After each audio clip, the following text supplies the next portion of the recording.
Hello everyone, and welcome to the Bicentenary of Percy Bysshe Shelley's death in Italy. Tonight's event will examine the life, death and legacy of the second-generation English Romantic poet who drowned off the coast of Italy 200 years ago while sailing from Livorno to Lerici. His ashes were later interred at the non-Catholic cemetery in Rome, where his contemporary John Keats is also buried. Shelley's memory is preserved in the work of the Keats-Shelley House in Rome, a museum which houses many manuscripts, relics and artworks related to the poet, and is overseen by the UK charity the Keats-Shelley Memorial Association, and through the academic outreach of the Keats-Shelley Association of America. These organisations have combined forces to bring this three-part event to you, uniting a host of international writers, scholars and lovers of Romantic poetry.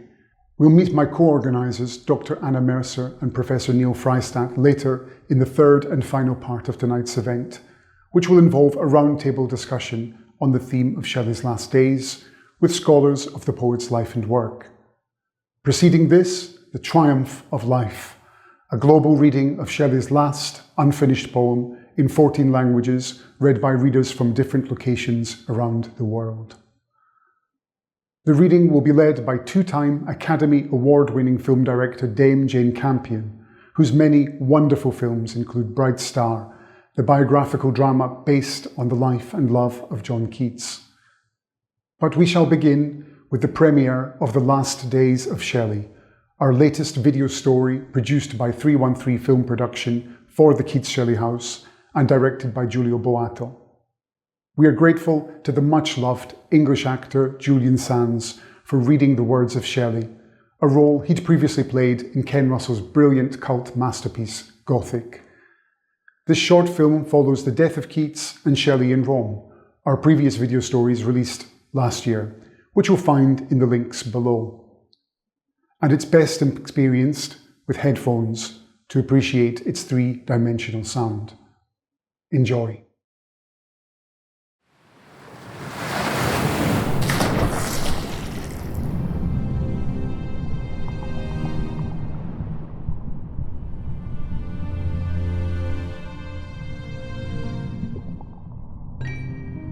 Ten days after baby William's death, in June 1819, the Shelleys left Rome and headed for Tuscany.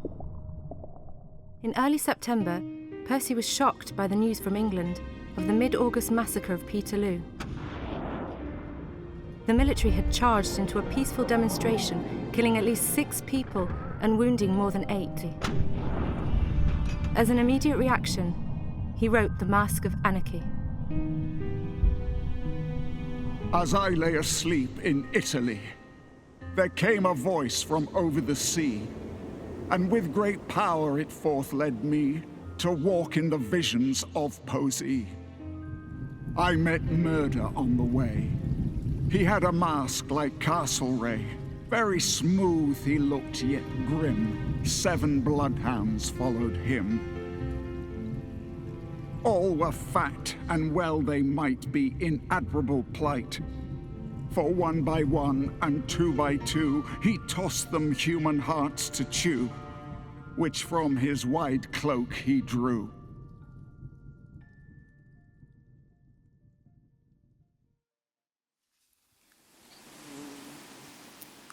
In autumn 1819, Percy, Mary and her stepsister Claire Clement headed for Florence for the birth of Mary's baby.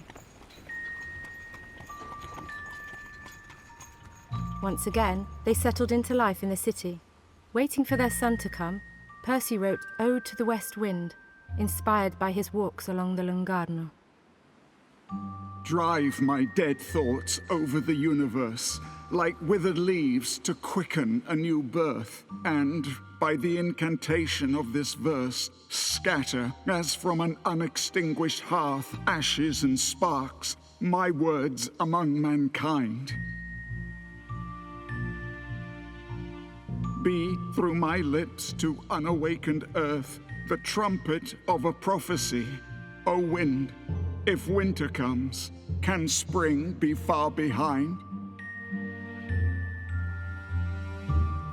Percy and Mary's baby was just 2 months old when they set off for Pisa. Percy loved sailing his small skiff in the rivers and canals of the Maremma countryside, and pursued some romantic adventures with other women. One of these, Jane, would later become the inspiration for several poems and gifts. Ariel to Miranda, take this slave of music for the sake of him who is the slave of thee, and teach it all the harmony in which thou canst, and only thou, make the delighted spirit glow, till joy denies itself again, and too intense is turned to pain.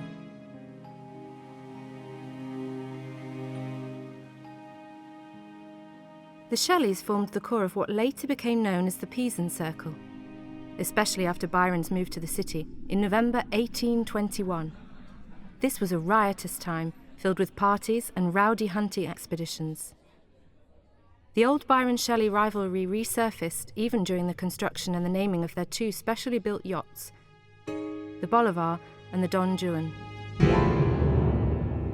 Certain it is that Lord Byron has made me bitterly feel the inferiority which the world had presumed to place between us, and which subsists nowhere in reality but in our talents, which are not our own by natures, or in our rank, which is not our own by fortunes.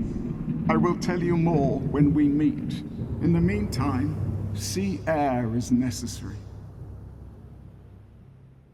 In April 1822, the Shelleys moved to Lerici on the Ligurian coast. Mary never liked their home, the Casamagni, and it turned out to be an unhappy choice from the start. Mary was pregnant again, but lost her baby on 16th of June, following a hemorrhage that almost killed her. Percy was also unwell and had disturbing nightmares, but at least he was writing once more, and set to work on his last, unfinished poem, The Triumph of Life.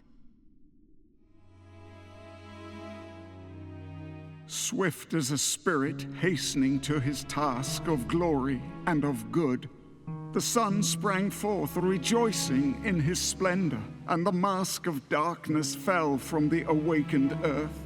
The smokeless altars of the mountain snows flamed above crimson clouds, and at the birth of light, the ocean's horizon arose, to which the birds tempered their matin lay. All flowers in field or forest, which unclosed their trembling eyelids to the kiss of day.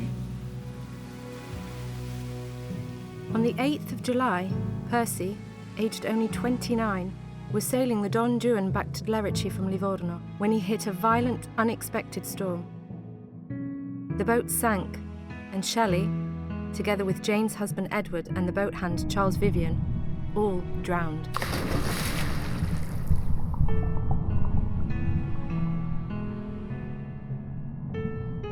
Then what is life? I said. The cripple cast his eye upon the car which now had rolled onward, as if that look must be the last, and answered, happy those for whom the fold of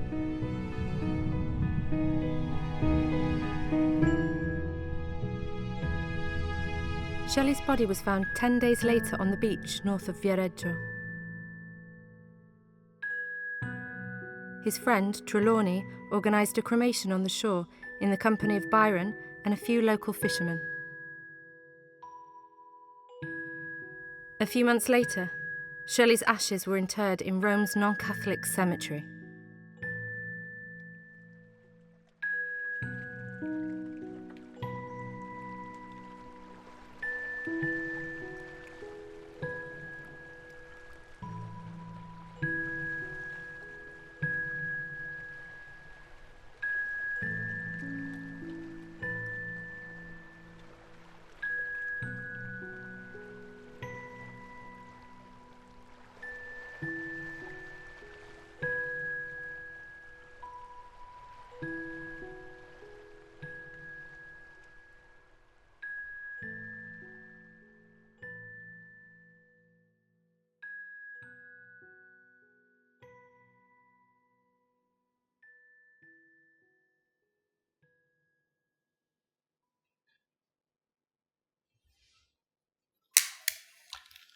the second part of our trilogy. The Triumph of Life, Shelley's last unfinished poem, read in 14 languages from different locations around the world, and led by a familiar face and a great friend to the Keats-Shelley Memorial Association, Dame Jane Campion. Over to you, Jane. Swift as a spirit hastening to his task of glory and of good, the sun sprang forth rejoicing in his splendor, and the mask of darkness fell from the awakened earth. The smokeless altars of the mountain snows flamed above crimson clouds, and at the birth of light the ocean's orison arose, to which the birds tempered their metonlay. All flowers in field or forest which unclosed their trembling eyelids to the kiss of day, swinging their senses in the element, with orient incense lit by the new ray, burned slow and inconsumably, and sent their odorous sighs up to the smiling air. And in succession dew did continent, isle, ocean, and all things that in them wear the form and character of mortal mould rise, as the sun their father rose, to bear their portion of the toil which he of old took as his own and then imposed on them. But I, whom thoughts which must remain untold had kept as wakeful as the stars that gem the cone of night, now they were laid asleep, stretched my faint limbs beneath the hoary stem, which an old chestnut flung athwart the steep of a green Apennine. Before me fled the night, behind me rose the day, the deep was at my feet, and heaven above my head, when a strange trance over my fancy grew, which was not slumber, for the shade it spread was so transparent that the scene came through, as clear as when a veil of light is drawn, over evening hills they glimmer, and I knew that I had felt the freshness of that dawn, bathed in the same cold dew my brow and hair, and sate as thus upon that slope of lawn, under the self-same bough, and heard as there the birds, the fountain, and the ocean hold sweet talk and music through the enamored air, and then a vision on my brain was rolled. Mentre giacevo in quell'ipnosi di pensiero prodigioso, ecco il tenore del mio lucido sogno. Ero seduto, mi sembrava, ai margini d'un corso, tutto coperto di polvere d'estate, e una fiumana di gente da ogni dove si affannava, fitta come moschini nel bagliore della sera, tutti protesi avanti, eppure nessuno che sembrasse sapere dove andasse, donde venisse, o perché facesse parte della moltitudine, eppure così era portato fra la calca, come attraverso il cielo una delle infinite foglie della bara estiva. Vecchiezza e gioventù, adulti e infanti, mischiati in una sola immane piena, comparivano fuggendo alcuni dalla cosa che temevano e alcuni alla ricerca dell'oggetto dell'altrui paura, e altri come andando verso la tomba meditavano sui vermi calpestati che strisciavan sotto, e altri in lutto entro la melanconia dell'ombra loro andavano e la chiamavan morte, e alcuni la fuggivano credendola uno spettro, esausti nel tormento di quel vano affanno. कुछ उस जलवे से दूर ऐसे दौड़े जैसे कोई सियाह साया था वो, गश खा के यूं गिरे जैसे सांसों में बेबात कसकसाया था वो, एक दूसरे के पार होते रहे, बादलों की छांव से छुपते उभरते रहे, या परिंदों की तरह दिन की धुंध में उन गलियों में गुम होते रहे जहां फूल कभी नहीं खिले। बेजारी की थकान और प्यास के मारे बेचारे उन मधुर झरनों की आवाज भी न सुन सके जो काई में लिपटी गुफाओं से फूट कर आजाद हुए थे, ना उन झोंकों को छू सके जो पुराने जंगलों के, नई घास से बिछी लॉन के, बुलंद दरख्तों के और ठंडी गुफाओं के किस्से सुनाते चले, ना उन जामुनी किनारों तक पहुंच सके जहां ख्वाब अंगड़ाई लेते हैं, बस अपने पुराने दर्द पालते रहे पालते रहे। मैं सोचती रही और हुजूम बढ़ता रहा, जैसे जून के महीने में जंगल पे जवानी आती है, जैसे दक्कन की हवा बुझते हुए दिनों को जगाती है। और फिर एक ताव, चांद से भी जर्द, बर्फ से भी सर्द, रोशनी से चकाचौंध उठा, जो सूरज भी था और तमाम सितारे भी। वो जवां चांद भी था जो रात को धूप की हदें पार करते हुए सिंदूरी हवा से बचकर अपनी सफेद चादर में कपकपाता है। जब ऊँघता हुआ तूफान रात को आगोश में लिए अपनी आमद का ऐलान करता है, वो अंधेरों से ऐसे उठता है जैसी गुजरी हुई माँ की रूह अपने बच्चे की गोद में समा जाती है। Erwacht als Herold trägt von seinem Kahn der Mutter Geist. Die Dunstumflor sich neigt von ihres Kindes Thron. Auf dem Orkan des eigenen Glanzstromes sich ein Wagen zeigt. Eine Gestalt darinnen sich erhob, im Doppelschleier, altersschwach gebeugt, wie in des Todes nahem Grauen. Und ob dem, was das Haupt schien, schwebte wolkengleich ein düstrer Flor, der um das Licht sich wob des Siegeswagens dämmergrau und bleich. Mit Janusantlitz lenkt ein Schattenbild den Wunderwagen durch der Lüfte Reich. Sein Zwiegespann in Blitzen war verhüllt, ich hörte nur, wie durch die Luft das Klingen der immer regen schwingen Paare schrillt. Und um des Wagenführers Augen schlingen sich dichte Schleier. Im Gespanne Schnelle, Blindheit im Lenker kann nicht Förderung bringen. Nichts nutzen sonnausglühender Strahlenwelle, wo nicht das Auge schauen kann, sondern Mühen vergangener, jetziger, künftiger Dinge Welle. 正在做，已经做，即将做的全部。战车的导引失常，却在继续前进，庄严威武，速度和隆重礼仪相符。那人群让开路，我惊恐地站起身，或似乎起身，因为呈现幻境太深，仿佛是被烈风卷带着的纷乱浮云。我看见成千上万狂歌乱舞的人们，如痴如醉，恰似在举行狂欢大会，以隆重迎接一位征服者胜利进军。庄严的罗马从元老院、从剧场内、从广场倾泻出它有生命的洪流。当自由加给原本自由的那些以恶，他们都很快便俯首去承受。这里也不乏与凯旋游行相似之处，无论那乘战车行经何地，全都有无数的俘虏被押着走。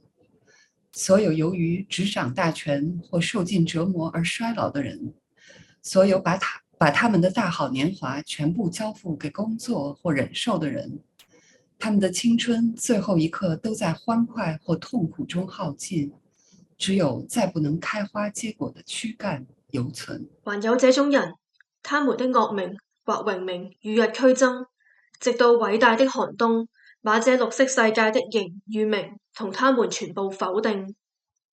不在其內的是神聖的少數，只是無法使精神屈從於征服者的一群。他們的生命之葉稍一接觸這塵世，便像鷹立刻飛回他們的故居蒼穹，或者是置人世間的權位於不顧，視皇冠與珍寶如糞土。雅典或者耶路撒冷的賢哲和聖徒都不在數，既不出現在骷髏隊列，也不與後面口出穢言的群眾為伍，更不在前列的狂徒們猥褻。放蕩的舞蹈在前面越跳越加狂野，為首的像草上的影子一樣敏捷，比戰車更迅疾，而且從不稍事休歇，合着粗野的樂曲，跳着狂亂的舞，狂跳亂舞，彼此混合，越跳越野。他們為這種折磨人的歡樂而受苦，而抽搐，而且隨着那寧惡的精靈，迅猛的旋風轉動，而從宇宙之初，que o mundo desde a origem mal sacia ei-los às cabeçadas, desgrenhados, e ante sol indistinto na folia. Moças e efebos sapateiam, feras de braços bravos para o ar, recuam para enlaçar-se em suas atmosferas de oculto fogaréu e ardem que nem mariposas que a luz repele e atrai, em radiante destruição e vai e vem. Por fim, qual nuvens soltas na planície, a sacudir os morros com seus raios, misturados em chuva, o nó da espécie que os unia se rompe, e o choque plange. Sem sentidos cai um, depois mais outro, a todos a desolação confrange, e antes que eu possa dizer onde, o carro, sem vestígio nenhum, sobre eles passa, como a fúria do mar, em ermo, esbarro, só deixa espuma pela costa. A sórdida velhice em desalinho treme ao vento, que a desacata, a juba encanecida. Në vale, qalen der, që mtyrë të tretura, reken të cekin karron e dritës, që bash i lë prapa, largë më largë, në hia, thellë më thellë. Ani, me vullnes shterp, pa qka jo më paka ta vërtitën, edhe pse hijet e kobit bështilën rreth tyre, e njëra tjetrës, ata përmbyshin veprën dhe bie në plurin prej ku janë ngritur. Dhe kalbja si tip mbi ta në shesh, dhe ngrica mbi ta vepron si zjarri mbi të tjerë. Zemrën ma trandi kjo barate trisht, zëmek për përmendshëm thash, ç'është kjo? Forma që pikas në brendësit karros, pse vallë? Desh të shtoja, nuk shkon hiç gjë këtu, por një zë gjegje. Jetë, ktheva kryet dhe kuptova, o qiell ki më shirë. Ki më shirë për këtë mjeri. Çka mendova se ishte një rrënjë plak që zgjatej shtrembët në ijet e kodrës, bashkje dikush e atij trupit të gjymtuar. E bari që pandeha vari sa gjerë e bardh, në fakt që në flokët e tij të çnjërosura. E birat që ai mundohej të fshinte më kot. И там, где были или могли бы быть глаза убогого, которого сперва я принял за мертвый корень, проникнув в суть моих желаний, он молвил: «Повремени с тем, чтоб к танцу их примкнуть. Уж мне это легко дается.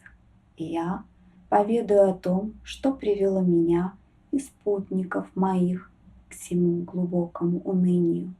И после, коль страсть твоя узнать не ослабеет, пойдешь туда, будь с ними, хоть до самой ночи, а я так устал». И покосился, словно под бременем тех слов. Усталый он запнулся, и прежде чем он кончил, я взмолил: «Сперва скажи, кто ты?»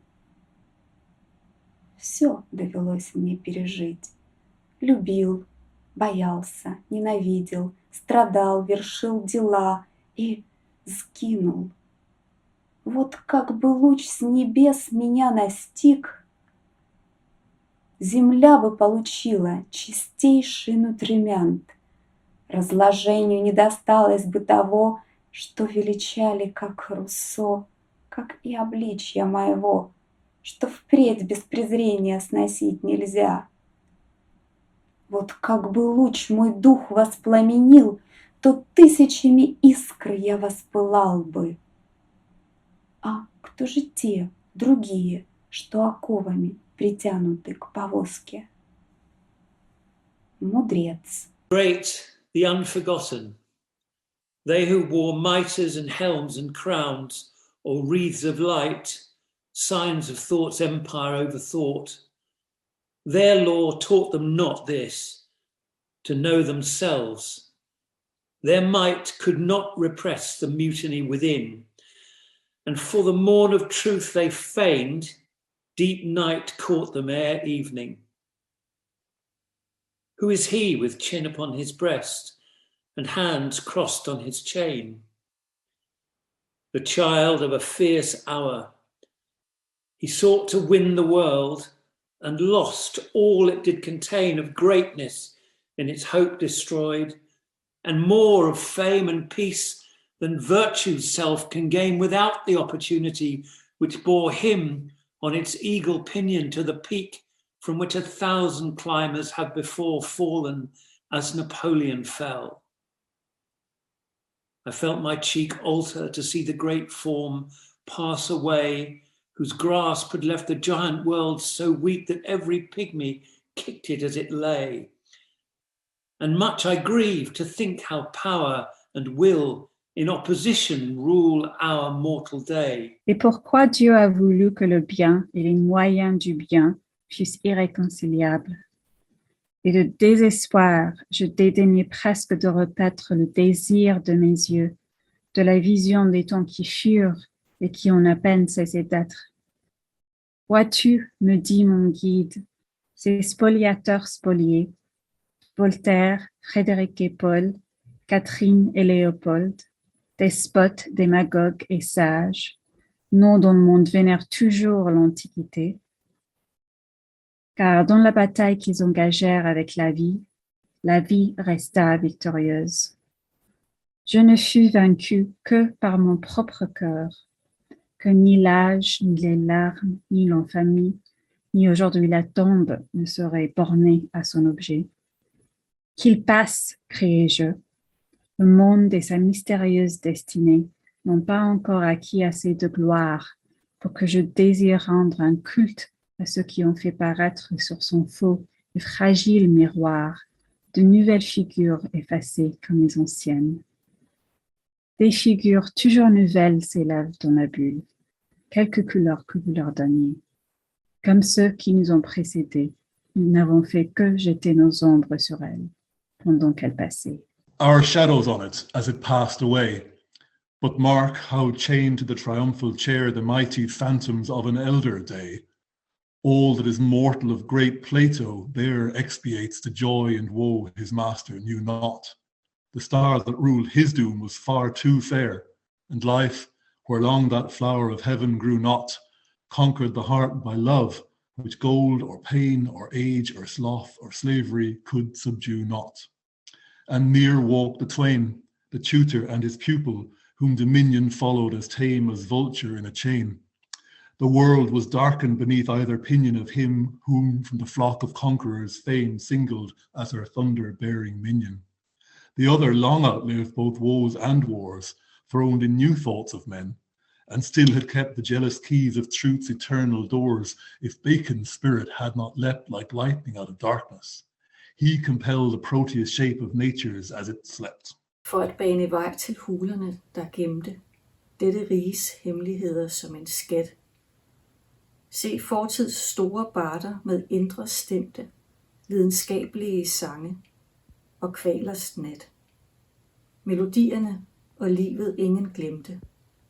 Smitten i blodet som ildpåsat, hos hvem den fandt. Jeg levede med ordenes smerte, eller værre fat. Ord var ulykkelige frø fra min strube. Galt andres gerning også, men ikke dem, sagde jeg. Han viste mig en gruppe, hvor aftagere stod frem, efter Cæsars forbrydelser og Konstantins med, og de morderiske, listige anakker, hvem vidner om magt og scepters bindeled. Og guldets, blodets plage, alverdens syge rod, og hovedprydede spøgelser, en gang med hellighed, som stigende skygger fra menneske til Gud. Indtil eklipsen, endnu hængende på himlen, blev tilbedt af den jord, over hvilken kampen stod. Come se fosse il vero sole che estingueva, soltanto per distruggere, si esercitava quel potere. Disse il mio duce, io son fra coloro che hanno creato, anche se solo un mondo di agonia. Da dove vieni e dove vai? Come ebbe inizio il tuo cammino, dissi, e perché? I miei occhi sono stanchi di questo flusso interminabile di gente e il mio cuore di un solo triste pensiero. Parla. Da dove vengo, in parte, credo di saperlo. E come e per che vie sia stato tratto. A quale malo passo mi sembra che anche tu puoi indovinarlo. Perché debba essere così la mente mia non può comprenderlo. Dove il conquistatore mi incalzi, tanto meno. Ma segui tu, da spettatore, fatti attore o vittima della sciagura. E ciò che tu vorresti che io ti insegnassi, allora io potrei apprendere da te. Adesso ascolta. Nel fiore dell'aprile, quando le fitte cime della foresta presero a bruciare, con incendiante verde, toccate dall'azzurro clima dell'anno giovane, mi ritrovai addormentato sotto una montagna che da tempo immemorabile had yawned into a cavern high and deep, and from it came a gentle rivulet whose water, like clear air in its calm sweep, bent the soft grass and kept forever wet the stems of the sweet flowers, and filled the grove with sound which whoso here must needs forget all pleasure and all pain, all hate and love which they had known before that hour of rest. A sleeping mother, then, would dream not of the only child who died upon her breast at eventide. A king would mourn no more the crown of which his brow was dispossessed when the sun lingered o'er the ocean floor to gild his rival's new prosperity. Thou wouldst forget thus vainly to deplore ills, which, if ills, can find no cure from thee, the thought of which no other sleep will quell, nor other music blot from memory. So sweet and deep is the oblivious spell. Whether my life had been before that sleep the heaven which I imagine. Uyandım. Ama ağlamaya. Bu haşin dünyada. Bilmem. Kalktım ki ortada ormanlar ve sulardı manzara. Gerçi güpegündüzdü.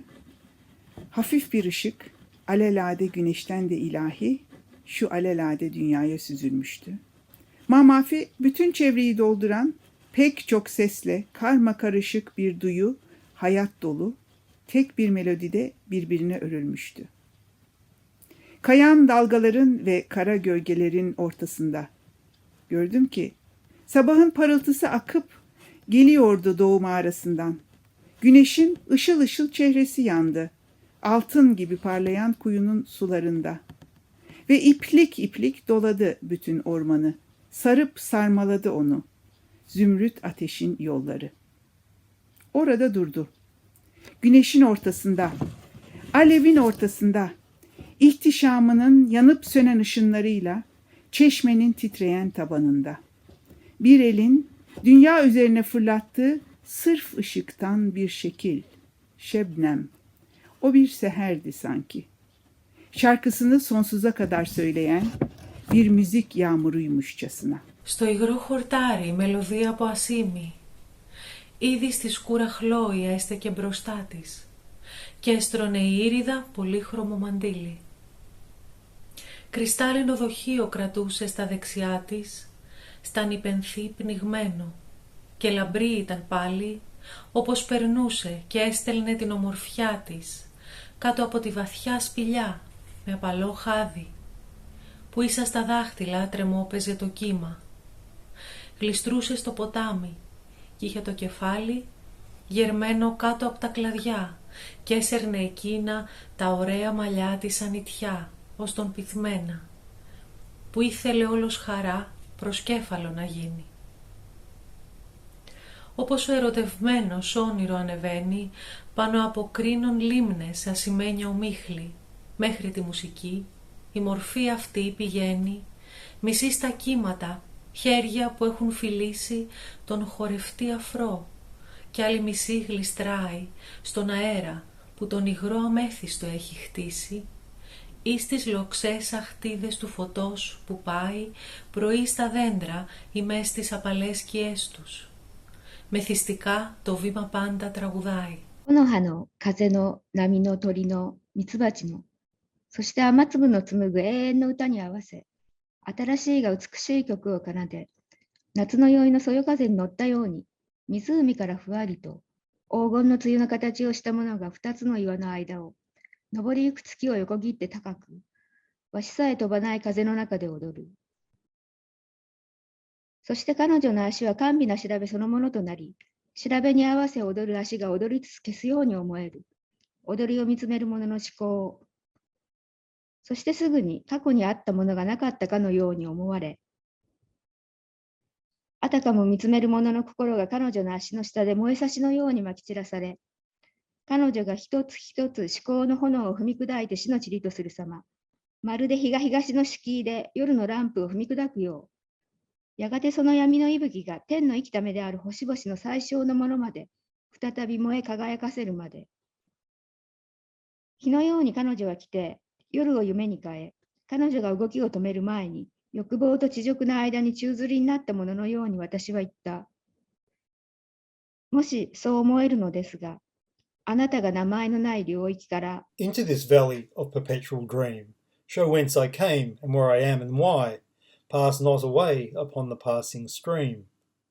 Arise and quench thy thirst, was her reply. And as a shut lily, stricken by the wand of dewy morning's vital alchemy, I rose, and bending at her sweet command, touched with faint lips the cup she raised, and suddenly my brain became a sand where the first wave had more than half erased the track of deer on desert Labrador, whilst the empty wolf from which they fled amazed leaves his stamp visibly upon the shore until the second bursts. So on my sight burst a new vision never seen before, and the fair shape waned in the coming light as veil by veil the silent splendour drops from Lucifer, amid the chrysolite of sunrise ere it strike the mountain tops, and as the presence of that fairest planet, although unseen, is felt by one who hopes que el paso de su día concluya como empezó, en esa sonrisa de estrella cuya luz es como el perfume del junco cuando la brisa de la tarde lo agita, o la suave nota en la que lamenta la respiración o la caricia del pastor bresciano que convirtió su cansado sueño en alegría. Entonces, entre el exceso abundante de aquella luz, reconocí la presencia de esa figura que en la corriente se movía, como yo me movía a lo largo de los bosques, más leve que un día parecido a un sueño, fantasma de una forma olvidada de dormir, una luz desde el cielo cuyo rayo casi extinguido atravesó el enfermo día en el que nos despertamos para llorar, atisbos, siempre buscados, perdidos para siempre. Así esa figura mantenía su hado de oscuridad junto a mi camino, tan silenciosa como un fantasma, pero la nueva visión y su carro frío y brillante, con su música salvaje, imponente música, cruzaron el bosque como si de alguna terrible guerra regresaran triunfantes. La multitud ruidosa salvajemente ensalzó la fortuna de su estrella. Plume vermillon, verte et azur d'iris avait élevé un arc de victoire mouvant au-dessus de son pavillon aux ailes de vent, et au-dessous une gloire éthéréenne revêtait le désert. Et bien loin devant elle fuyait la tempête de splendeur qui empêchait l'ombre de tomber de la feuille et de la pierre. Dans cette lumière, la foule ressemblait à des atomes qui dansent dans un rayon de soleil. Les uns, sur le nouveau tapis de fleurs qui rehaussait la verdure du désert, jouaient, oubliant la marche rapide du char. D'autres étaient debout, regardant, jusqu'à ce que dans l'ombre de la grande montagne sa lumière les laissât dans l'obscurité. D'autres le dépassaient, d'autres formaient des cercles autour de lui, comme des nuages nageant autour de la lune élevée dans un brillant océan d'air. Un plus grand nombre suivait, en chantant un hymne triomphal, le char et les captifs qui y étaient enchaînés.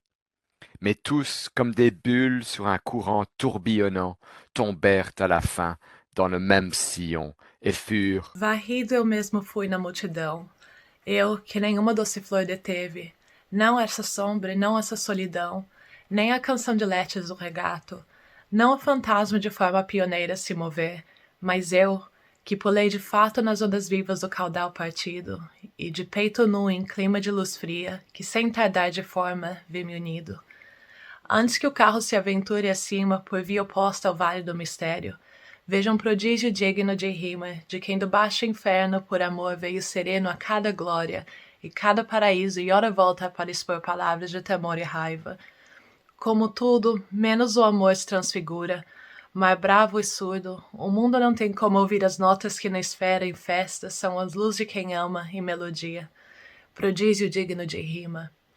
A floresta γέμισε με πυκνές σκιές μέχρι τα βάθη, γκρίζα η γη με φαντάσματα, και ο αέρας, όλος θολές μορφές, λες και ορούνταν πλήθη με νυχτερίδες μπρος στη λάμψη μιας ημέρας με ήλιο τροπικό, και έφερναν πριν το βράδυ ανίκια νύχτα σε Ινδικό νησί, και ως πέρα έπλεαν φαντάσματα, και κάποια στο σκοτάδι έριχναν σκιές από σκιές. Πίσω τους όμως άλλα όντα, σαν μικρόν αετών σημάδι, χάνονταν στη λευκή φωτιά. Κι άλλον ο δρόμος, χίλιες αφάνταστες μορφές, χόρευε πάλι, σαν ξωτικά σεριάκια, σαν θυσμένους κόσμους. Κι άλλοι κουβέντιαζαν με βάρβαρο κεφάλι πίθηκου, ανήσυχου, και φκίνητη σαν φλόγα, κούνια με κάπες από ερμήν έφτιαχναν άλλοι, από μανδύες βασιλικούς, κι άλλοι σαν όρνια, σε ποντιφί κοντιάρες κάθονταν, και κάτω από το στέμα έπαιζαν άλλοι, που με δόξα στόλισε ανόητον μέτωπα, μωρών. Και να το, για εκείνους έγινε φωλιά. Τ' αρχαίο του σώμα, κάτω από τη σκιά κλωσούσε τα γυμνά μωρά τους. Of demon wings and laughed from their dead eyes to resume the delegated power, a raid in which these worms did monarchize, who make this earth their charnel.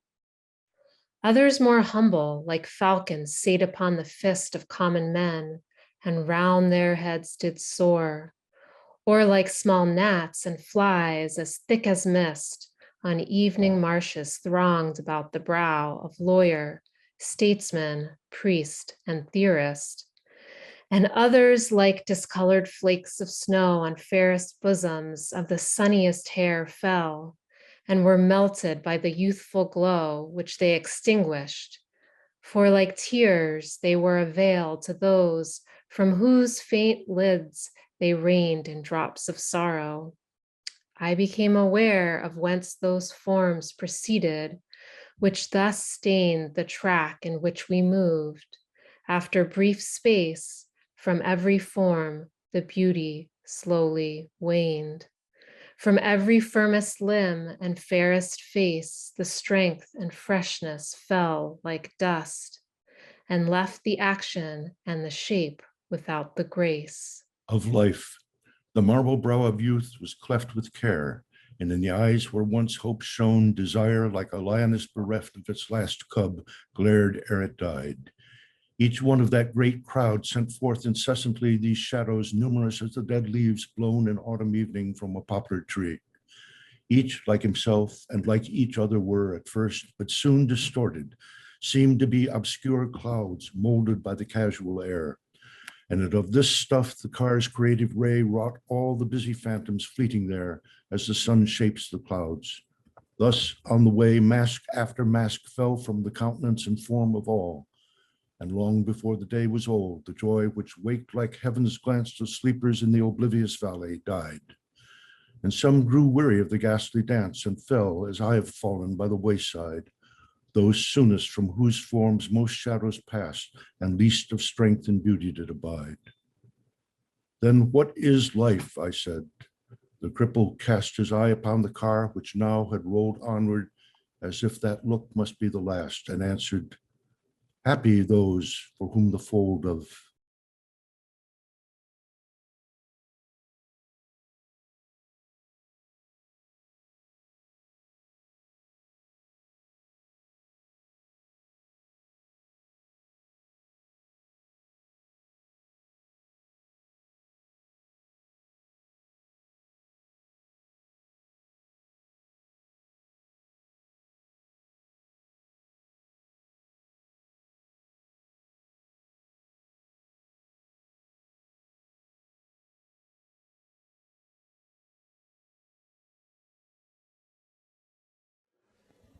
Welcome back to the third and final part of tonight's event.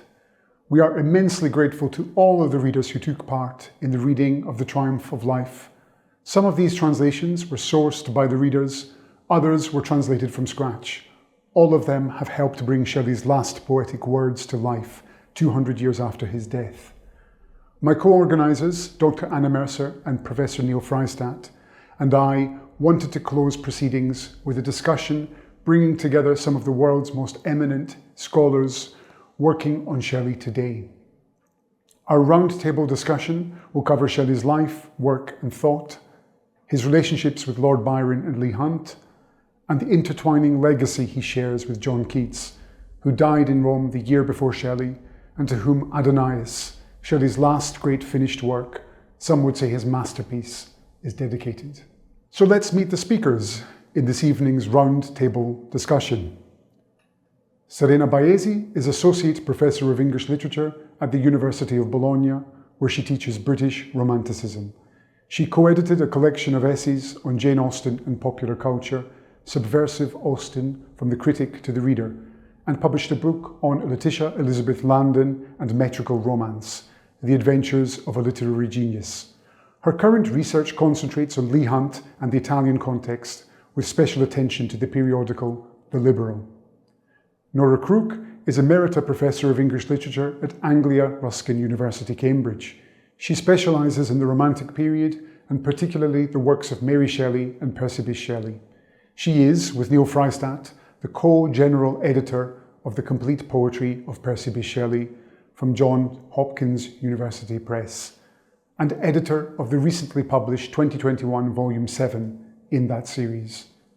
This contains Shelley's posthumous poems, including The Triumph of Life.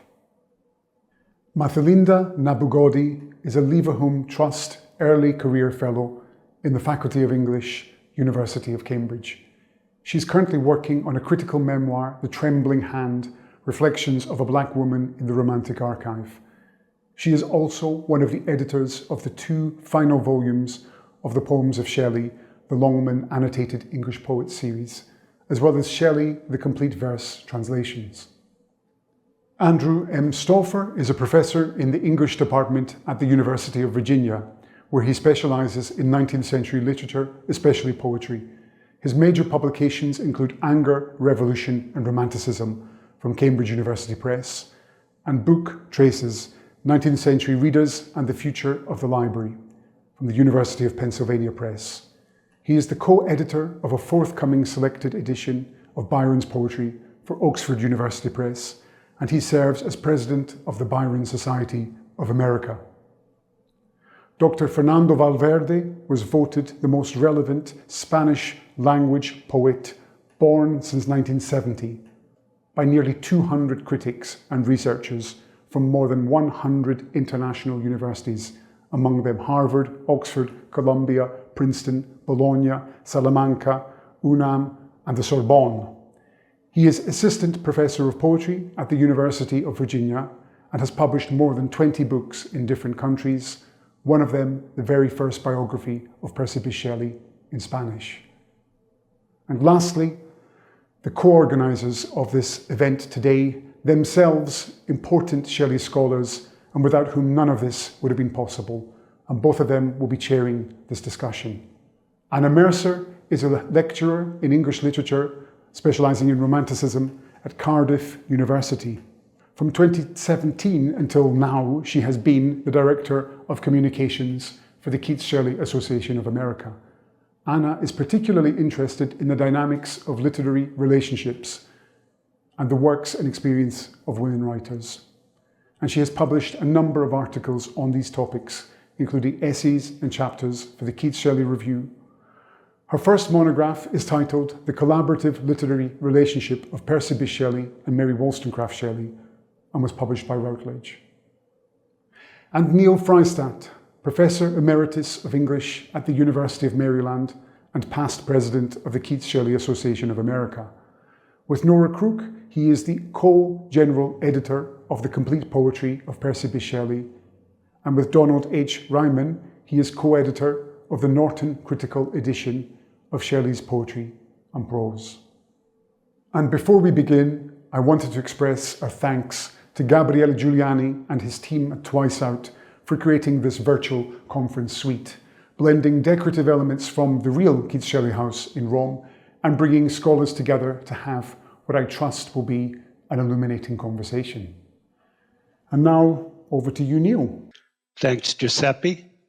Let's go back 200 years to a time when the Shelleys, with their close friends Edward and Jane Williams, were sharing, along with their children, the Villa Magni, the isolated house on the wild coast of the Gulf of Spezia, where ominous things were happening.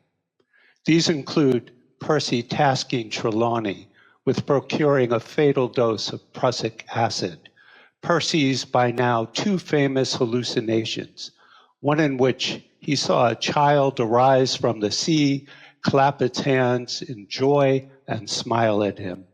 The other in which he met his own ghostly double on the terrace who asked, "How long do you mean to be content?" Percy's rowing Jane Williams and her two children dangerously far from shore in a frail dinghy and remarking to Jane, "Now let us solve the great mystery," to which she wisely replied that she and the children wanted their tea first. Then there was Mary Shelley's nearly fatal miscarriage on June 16th, followed by Percy's unforgettably Gothic night terror, in which he dreamed of seeing Edward and Jane Williams with bodies lacerated and faces bleeding, warning him, "Wake up, Shelley, the sea is flooding the house and it is all coming down," which was followed by a vision of himself strangling Mary as he in real life ran screaming into her bedroom. And it got worse from there. Sailing back on July 8th from Livorno, where Shelley greeted his recently arrived friend Leigh Hunt, Shelley's boat, the Don Juan, was overtaken by a storm off the Gulf of Spezia, and he drowned, along with Edward Williams and Charles Vivian, their young boat hand. What followed is now the stuff of legend, as Shelley's drowned body was washed upon the shore 10 agonizing days later, with a doubled-over copy of Keats's 1820 volume in one pocket. He is then cremated with Byron, Hunt, and Trelawney in attendance, the latter of whom famously pulled from the ashes what was thought to be Shelley's heart. The legendary nature of Shelley's life and death, as well as the cultural life of his poetry, all would have been quite different had it not been for the efforts of Mary Shelley herself. I wonder, Mathalinda, if you would comment upon that. Thank you so much, Neil. Well, what strikes me about the last days of Shelley is precisely the ominous atmosphere that you have been outlining just now. It's almost like in a classical tragedy, where everything is laden with significance and nothing is a coincidence. Whether it be Shelley contemplating suicide and ordering prussic acid from Trelawney, or Mary Shelley's near death due to a miscarriage, and Shelley rescuing her by placing her in an ice bath. And you might wonder, why did they get ice in such a small nowhere place in a sweltering month of June in Italy? But what was Shelley doing in that boat on the 8th of July? Well, he was sailing back from having welcomed Leigh Hunt, as you mentioned, who Hunt had arrived in Italy with his family. Serena will say more about Hunt in a second, but I just want to note that Leigh Hunt had left London in November of the preceding year, so it took him 8 months to get to Italy, which is extraordinarily slow even at the time, which of course travel was slower, but not that slow. Shelley had been expecting Hunt's arrival for several months. Already in spring, he thinks that Hunt is about to come, and Hunt keeps delaying and delaying. But what if Hunt would have come earlier? Or what if Hunt would have arrived even later? Then Shelley would have had no reason to sail from Livorno on that fateful day of 8th of July. Another counterfactual. What if Mary Shelley would have been with Shelley in the boat? Soon after Shelley's death, Mary Shelley set about editing his poetry. The first fruit of her labor was the publication of May Day Night, Shelley's translation of the Walpurgisnacht scene from Goethe's Faust. This appeared in the Liberal in October of 1822. Mary then set to work preparing a complete edition of initially Shelley's poetry and prose, but it ended up only being the posthumous poems of Percy Bysshe Shelley, published in 1824. This included, among other major poems that Shelley wrote, the just as ominously titled The Triumph of Life. If Mary Shelley would have been in the boat with Shelley when he drowned, and she may well have been had it not been for the miscarriage which left her quite ill, we would not have had half the Shelley canon. It's not only the work that Mary Shelley did in publishing Shelley's unpublished writing, it's also her role as a champion and promoter of Shelley. For instance, gathering his writings that were scattered amongst his group of friends and his publisher, and then making them accessible, first in Galignani's pirated edition, and later, once Sir Timothy Shelley had died, in her own 4-volume edition of Shelley's poetry of 1839. Without Mary Shelley's editorial labor, posthumously securing his reputation, Shelley would simply not have been the canonical romantic that he is today. Yes, Matalinda, I totally agree. And she did succeed in her expressed aim of making the world feel what it had lost in the death of Shelley. And I keep thinking of her deciphering Shelley's terrible scrawl from his draft notebooks in that cold, freezing winter that she spent in Genoa. And also her pulling every string to get back the manuscripts that Shelley had sent to his publisher Ollier, and which were just languishing there, unpublished. Ollier went bankrupt the next year in 1823, and what would have happened to the manuscript, goodness only knows. And then, after I think of that, I keep on going back to that miscarriage she had on June 16th. And Shelley's hallucinations that Neil mentioned don't really start till then, do they? And in his letters, he talks as if he was fully in charge, saving her life with making her sit in a bucket of ice. That he was efficient, he's decisive. But I think the experience of seeing her nearly bleed to death and of her losing her baby surfaces in all kinds of ways in The Triumph of Life, that last great fragment that you mentioned. And most obviously, I think, in some lines about oblivion. A sleeping mother then would dream not of the only child who died upon her breast. And the whole poem seems to be asking the question, is it better not to be born at all? Yes, Nora. The Triumph of Life asks whether it is better not to be born at all. But what the poem shows is that, for a poet at least, it is better to die young, ideally when writing a poem called The Triumph of Life. When Mary Shelley edited the poem, she quite deliberately altered its ending. The closing lines, the last lines that Shelley wrote, visible on the manuscript, are, and I'm citing the poem, "The cripple," this refers to Rousseau, "the cripple cast his eyes upon the car which now had rolled onward, as if that look must be the last, and answered, happy those for whom the fold of," and there it breaks off. So you don't really know the fold of what. It's not a very conclusive ending. So when editing this, Mary Shelley suppressed those lines I just read out to you, so as to let the poem end on a question posed by the poem's narrator to Rousseau. "So what is life?" I cried. These words stand as Shelley's final words before drowning. It's almost like his death is the answer to that question, what is life? And in the critical reception of the poem, there has been a fixation on Shelley's dying when writing The Triumph. It's a historical accident that somehow cannot fail but affect our interpretations of this text. And this is as true for a politically minded historicist critic, such as Paul Hamilton, as it is for an arch deconstructionist like Paul de Man. There's a compulsive lingering on these ominous last days. Absolutely, just as we're doing now. And it's interesting that both the critics you mentioned, de Man and Hamilton, both know or knew that the poem didn't end, or the draft didn't end with the words, "And what is life?" I said, or cried. And I think Mary Shelley definitely wanted to make the poem look like a manufactured fragment. She didn't want it to look like a fragment. And maybe Shelley had intended to make it into a manufactured fragment, as he did on at least 2 other occasions. And I've argued elsewhere, we'll never know the answer to that.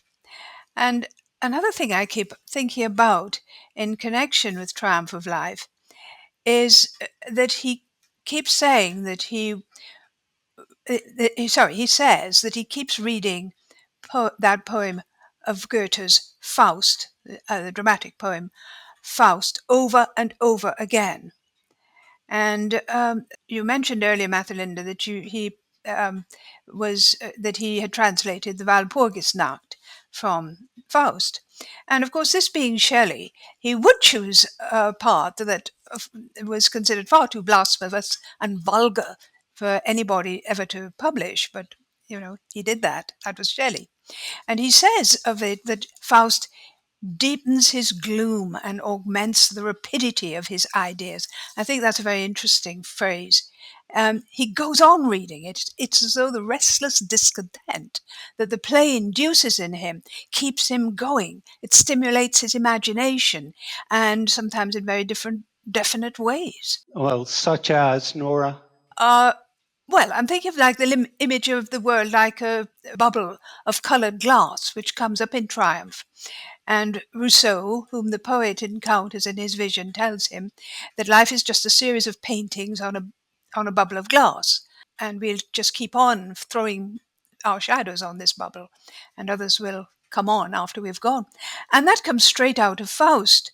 But the image had appeared a year before in Shelley's elegy for Keats, Adonais, which Fernando will be mentioning, and where life is said to be like a dome of many-coloured glass that stains the white radiance of eternity until death tramples it to fragments. And I think his situation at Villamagne and his reading at the time unite a darkness of spirit with a coruscation of invention. And what enables him to make poetry out of this incongruous conjunction is his technique, of which by now he's a master. I definitely agree that Shelley has mastered his technique towards the end of his life.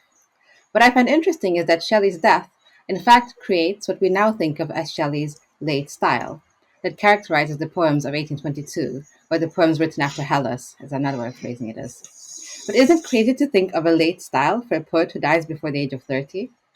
That highlights how short his writing life is. Shelley manages to produce some of the best poetry in the English language in the span of 5 or so years, so depending a little bit on when you think his first great poem is. As to Shelley's late style, the late lyrics are melancholy, personal, intimate, a turn away from the propagandistic, public-facing rhetorical orations of his earlier verse, and more like whispers, flowing and ebbing in a variety of tender tones. That's interesting, Mathalinda, and that raises the question, who do you think Shelley is writing for at this point? There is a change of circumstances in Shelley's life in his final year. While his early years in Italy were itinerant and restless, and the Shelley household were in many ways isolated within themselves, by 1822 he was settling in Pisa and was really beginning to establish a community around him. Byron, Trelawney, Williams, Taft, as well as Italian writers and academics. And I think that sense of a community building up around him is noticed in his writing as well. On one hand, there's a new competitiveness, with Byron, with Williams, all of whom are writing dramas in the spring of 1822. But it also means that Shelley's not writing to the world at large, but for a more close circle of friends. Take, for instance, what is now known as the Fragments of an Unfinished Drama, a dramatic text that Shelley wrote for a private performance by his friends, by that very circle in Pisa. Or take the Jane poems, many of which are based on specific events: a walk, the gift of a guitar, a session of animal magnetism. They're attentive to everyday details. I love the moment towards the end of Lines Written in the Bay of Lerici, where Shelley observes a fisher with his lamp, and I'll read a bit from the poem. And the fisher with his lamp, and spear about the low rocks damp, crept, and struck the fish which came to worship the delusive flame. This too is, of course, an image anticipating Shelley's death. Yes, Mathalinda, aren't those amazing lines? The fish, the delusive flame. When I think of his late technique, I'm also thinking of the way in which he handles the difficult terza rima in Triumph of Life, which is so unlike the Italian way of doing it. And I'm thinking of those exquisite songs he wrote for Jane Williams in the last months, weeks of his life, many of them to be set to music by her, for her to play on that guitar that you just mentioned, that Shelley had bought her, and some of them drafted in the same manuscript as Triumph. like the one you quoted from, the lines from the Bay of Lerici. And sometimes you seem to hear in them the very sound of that guitar chord and the plucking of the strings. And the name Jane seems to echo through these last poems, he writes. In Triumph of Life, for instance, the rhyme words ending in ain, pain, chain, vein, strain, rain, keep on recurring, as though he's always trying to find his way back to the word Jane. And there's a little poem called Time is Flying, in which he writes, I might say that sorrow, joy's mask could borrow, if today, like tomorrow, would remain. And he writes remain with a capital R, as though to show its very importance. And he wrote Sailing in the Bay of Lerici only 3 weeks before he died. Jane brings her guitar, and if the past and the future could be obliterated, the present would content me so well that I could say with Faust to the passing moment, remain, thou art so beautiful. And that impossible, fatal desire to make the passing moment remain, which is, of course, the most potent of all the words seeking to rhyme with Jane, is like a guitar chord sounding through these last poems. Nora, Mathalinda, thank you so much for a great conversation. Over to you, Anna. Thank you, Nora. Thank you, Matalinda, and thank you, Neil, for that really exciting discussion. I would like to now turn to ask about Percy Bysshe Shelley as a particularly sociable creative writer. So I will ask Serena the following question. 1822 saw Shelley attempting to set up a new literary collaboration in the form of a periodical with his friend and supporter, the journalist and poet Leigh Hunt. Can you tell us a bit more about Leigh Hunt, how he came to be in Italy, and what they were working on together? Thank you, Anna. Hello, everybody. So economic reason and health problems were the major motivation for Hunt to leave England. At the same time, Shelley proposed to Hunt a new editorial project to be carried out in Italy, in collaboration also with Byron, in order to give new inspiration to his work and to restore his finances. This was a very appealing venture that Hunt embraced with a high spirits and with a strong desire, he said, to secure new head to our prospects and new friends to the cause of liberty.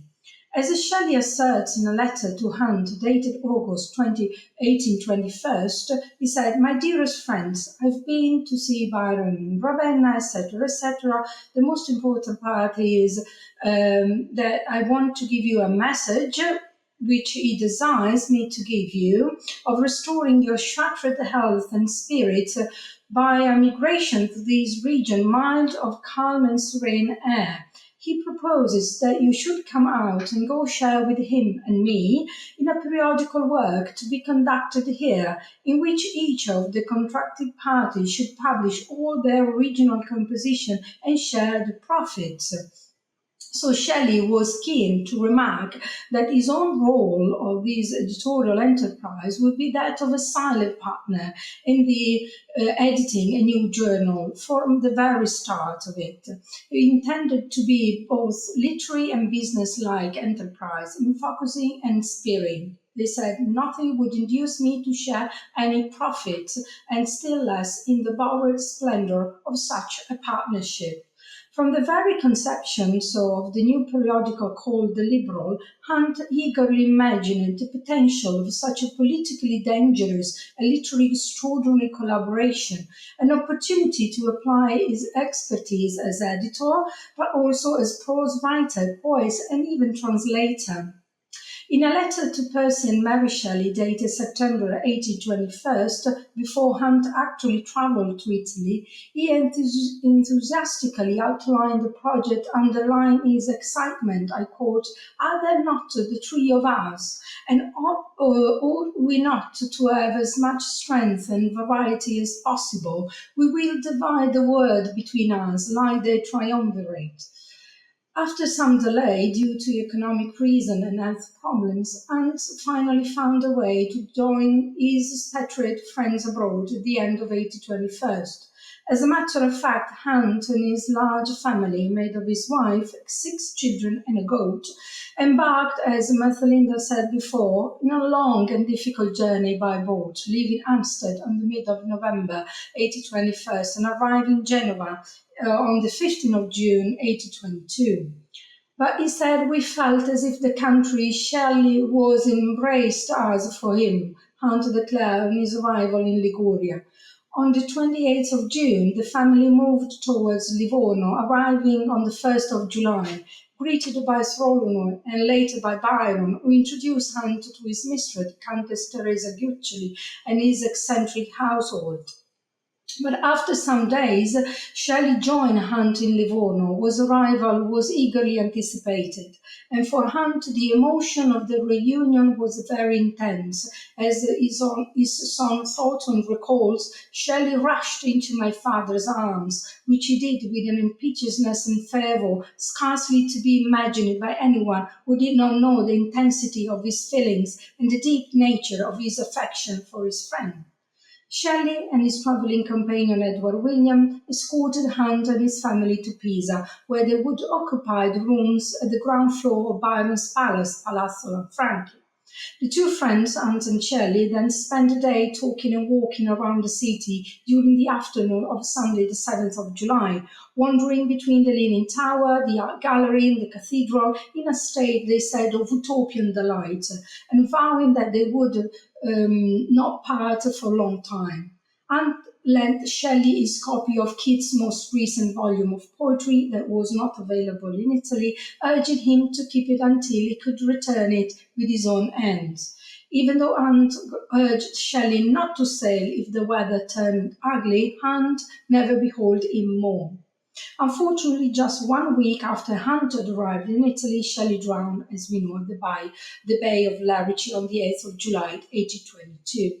Thus, Shelley has a fundamental role as a mediator between the Wren and the Eagle, as he had turned the Byron-Hunt friendship, came to an expected end, leaving the two surviving editors in discomfort and discordance on the liberal project. In September 1822, following Shelley's death, the Hunt family, Byron and Mary Shelley, they left Pisa for Albano near Genova, where the Hunts went on to live with Mary Shelley. 4 issues of the Libra were published in London by John Hunt, his brother, between 1822 and 1823, and were sent to the two surviving editors in Italy. The first issue of the journal was a success, despite the harsh attacks that it endured from the English press. This because the founders were regarded as a community of dangerous liberal writers who aspired to cultural and social reforms. Even though the Liberal was printed in England and addressed to an English public, it was entirely conceived in Italy, a place outside England that would challenge conservative principles at home. So far from constituting a somewhat random literary failure as labelled for a long time, the journal was meant to be a more complex editorial journey that had been skillfully coordinated by Hunt together with the Pisa Circle and involving the collaboration of other prominent English writers such as Mary Shelley, William Hazlitt, Thomas Jefferson Hogg, Charles Armitage Brown and Horace Smith, who were involved and sent the pieces to the Miscellany.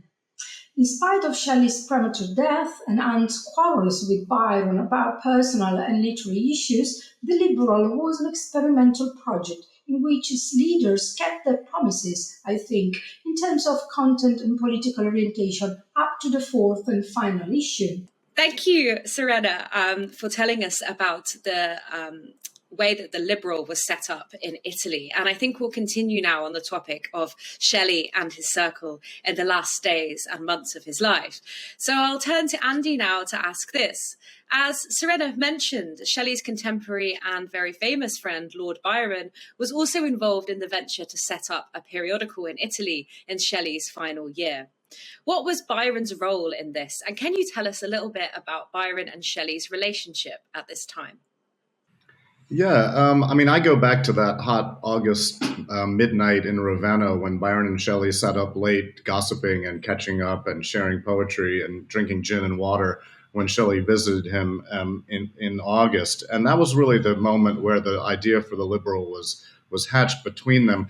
I think it was originally going to be called the Hesperides, and there was a sense of an enchanted garden that they hoped to, a writer's colony that they hoped to put together in Pisa, that they were going to all move there and establish what Mary Shelley called a nest of singing birds. Something I think like maybe a Diodati and the incredible creative exchanges they had in 1816 as younger people, hoping that Pisa would produce something similar. So, but Byron actually was the one who came up with the name The Liberal, and it was a politically radical name. It was definitely attaching one's flag to the mast of a certain kind of radical reform that Leigh Hunt was already well associated with, but that was more directly political than, say, Hesperides. And of course, Byron was the most famous sort of poet of his generation. He was wealthy, so he was sort of a celebrity sponsor of the whole project. He was the one who was going to foot the bills, an increasing source of tension between himself and Hunt and Shelley, because of the difficult personalities involved with that. So Byron was crucial all along. In terms of his relationship with Shelley, I mean, it was both. They had an incredible affinity for one another, and we see that throughout their lives. There's a sense that they recognize in each other a kind of a fellow genius, and they had a lot in common, and yet they had so many differences as well. Just poetically, they're really both at the height of their powers during this period. I mean, this is when they both are firing on all cylinders from about that conversation in Ravenna, the 21, through Shelley's death. That night, I think Byron reads some of Prometheus Unbound and is blown away, and Shelley reads part of Don Juan 5 and says, every word is pregnant with immortality. So they're sharing some of their greatest work. Shelley's about to write The Triumph. He's working in terza rima. Byron's in the ottava rima. They're in this Italian mode. A lot of shared creativity and a lot of excitement about getting together with Mary and Williams and the Hunts and Trelawney and that whole circle that centers around Pisa later that year. But tensions. Okay. Allegra. Byron had a daughter by Claire Claremont, and she a number of years ago, three or four years ago, and Shelley felt in many ways that daughter was part of their family too, because he was so close to Claire and as Mary Shelley's half sister. So and Byron had put Allegra in a convent school to be taken care of, and Claire didn't have much access. There was a lot of struggle over Allegra. And of course, right before Shelley's death, Allegra dies of a fever in the convent school. And so that really ramps up just sort of the difficulties and the tensions. Shelley didn't approve of Byron's louche lifestyle, basically. He'd be like, he stays up till 3 a.m. making himself a vat of claret. And Shelley says, I don't really like that. There's a kind of asceticism about Shelley, that his vegetarianism, that Byron's hedonism doesn't sort with well during this period. Byron's very productive, and he's a celebrity, and Shelley in a certain way is put off by that. He compares himself to a glowworm in the sunshine and worried that he won't be able to produce because Byron is such a big personality and such a sort of productive poet. And then, of course, the money and Hunt and everything else. The boat is interesting. Shelley orders the boat. He wants to have a boat made. This will be the boat that eventually kills him, essentially. And he wants to call it the Ariel, a very Shelleyan name.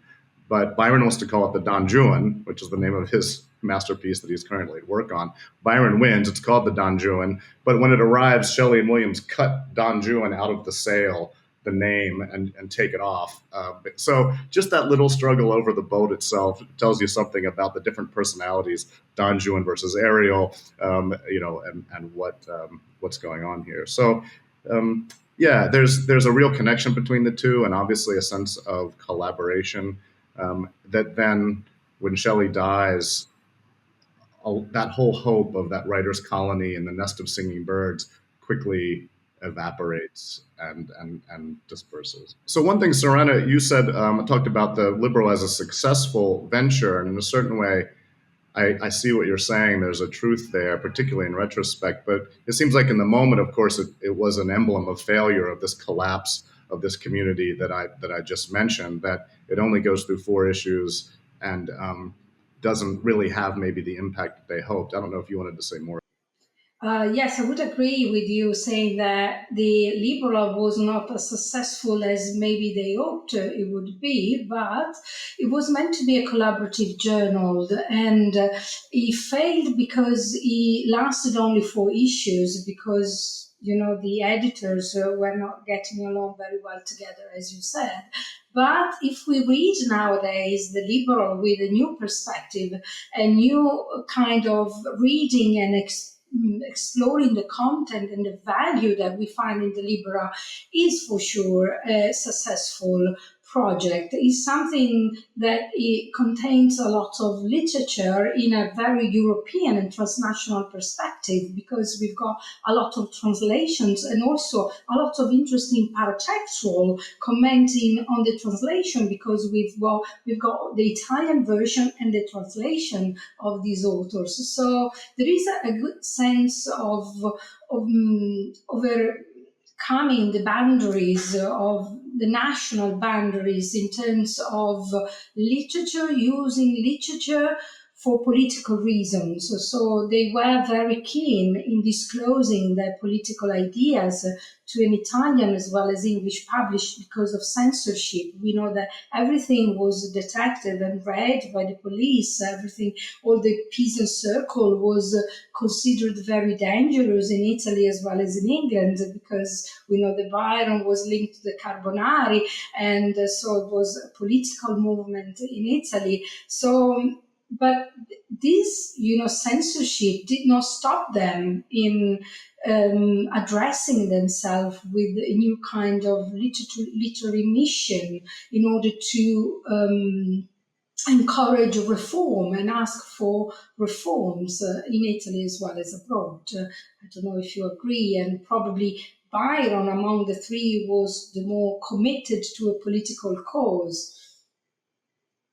Yeah, I think that's, in a way, it stands as it's like Shelley's own work, which of course is successful, even though at the time it didn't sell many copies and he himself didn't think of it as successful in the way that maybe he hoped that it would be the trumpet of a prophecy to unawakened earth. And yet, of course, it was. And we're still talking about it now. And so there's a way that the liberal, as you say, the model it sets and the energies it sets in motion have a success far beyond its immediate moment. Thank you, Andy. Thank you, Serena, for telling us about the Liberal and the kind of range of figures that were present in Italy at that period, and just what a kind of collaborative, inspiring moment it was for Shelley and Byron and others. Really important to think about them as a group of writers in that place in 1822 at that time. Thank you. I'm going to hand over to Giuseppe now. Thank you very much, Anna, and thank you for the wonderful discussion so far. It's a great pleasure now to introduce Fernando Valverde, who is going to speak about the relationship, both during their lifetimes and after their lifetimes, between Shelley and John Keats. Thank you so much. Hopefully, we have the opportunity to present Shelley for the Spanish reader, because we don't have a lot of poetry, a very good translation, and I hope in the future this situation changes, and events like this is an incredible opportunity for the Spanish reader to understand and to know Shelley's life and poetry. Fernando, we're so grateful to have you here with us for this conversation. The Keats-Shelley House in Rome, as we all know, is a museum dedicated to Keats and to Shelley. And people often comment, were they friends? Were they close friends? Did they collaborate? What was the relationship between Keats and Shelley? It's very interesting that they were not close friends in real life, although they had met, but their legacies have become somehow inseparable, intertwined posthumously. Could you say something, Fernando, about the legacies of Keats and Shelley and perhaps something about their relationship during their lifetimes? Shelley enjoyed this idea, in my opinion, because he admired in a very good mood Keats' poetry. He was sure helping Keats. He was helping someone who will write a best poetry of him.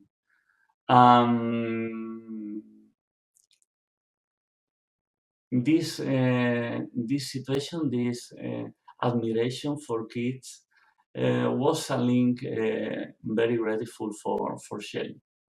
I think linking his name with Keats was a very good thing. When Shelley's body was discovered off the shore of the beach at Viareggio, according to legend, his body was discovered with a copy of Keats's poems of 1820 in his pocket, as Neil Fraistat surmised during his introduction. I'd be interested to hear your opinion on that, Fernando. I think it's true, because Shelley admired a lot John Keats' poetry. But contrary to popular belief and logic, the truth is that, as surprising as it might be, the author of Adonais and John Keats were never great friends. They only met a few times and exchanged some letters and references through mutual friends. It's something incredible because the generosity of Shelley in his letter was tremendous, no? But this was the situation. They had been introduced by Leigh Hunt, who in his autobiography wrote how Shelley's sympathy for Keats was not reciprocal. Hunt thought the problem of Keats was the social status. Keats felt distrust of any man with a notable surname, because for him he could be a possible enemy. The first meeting between the two poets took place in December 1816 at the home of Leigh Hunt, where Shelley was spending a few days. That afternoon, Keats was not as kind to Shelley as Shelley was to him. We can never know for sure what happened, but now that Hunt on December 2nd, had published an article in the Examiner entitled Young Poet, in which Byron, Keats, and Shelley names are together for the first time. Despite Hunt's effort and Shelley goodwill, Keats was never to like Shelley. I am thinking in William Almer works. William Almer reviews the chronology of dinners, visits, walks, and meetings in which they could meet in Hampstead between the end of 1817 and the beginning of 1818 to conclude that Keats did not enjoy Shelley's company. But in the spring of 1817, Keats and Shelley agreed to write an epic poem within 6 months, and the resulting is incredible, The Revolt of Islam and Endymion. And this is not the only anecdote that showed the rivalry between the two poets. In a letter to his sister, Keats mentions a meeting with Hunt and Shelley. I quote, last Wednesday, Shelley, Hunt, and I each wrote a sonnet about the Nile River. Someday you will be able to read them, writes Keats. Only Keats himself and Shelley finished the poem on time, while Hunt stayed up all night trying to finish his note. When Shelley left England with his second wife, Mary, and their two children, William and Clara, Claire, Mary's stepsister, and little Allegra to Italy, and the separation is too big. In his Italian exile, Shelley never knew about last years of John Keats' life, not even of the critical history of the Quarterly Review. The last time Keats and Shelley had met was in the winter of 1818. In 1820, John Gisborne brought the news to Shelley in Pisa that Keats had suffered a rupture blood vessel, which became in consumption. Keats should travel to a warmer place in order to recover. That moment, Shelley wrote the famous letter to John Keats, offering him his home and his help. I think the rest of the story is well known by everybody. Fernando, I'd also like to ask you about Adonais, Shelley's last great poetic work, and his elegy on the death of John Keats. I mean, it's such a beautiful poem, isn't it? I mean, some of the most touching stanzas are written about the non-Catholic cemetery in Rome. And of course, the saddest thing is when you read those, you realize that Shelley was to join Keats there. Could you say something about the process of composition and publication of that work? Yes, Adonais is a masterpiece, and it's a link forever between Shelley and John Keats.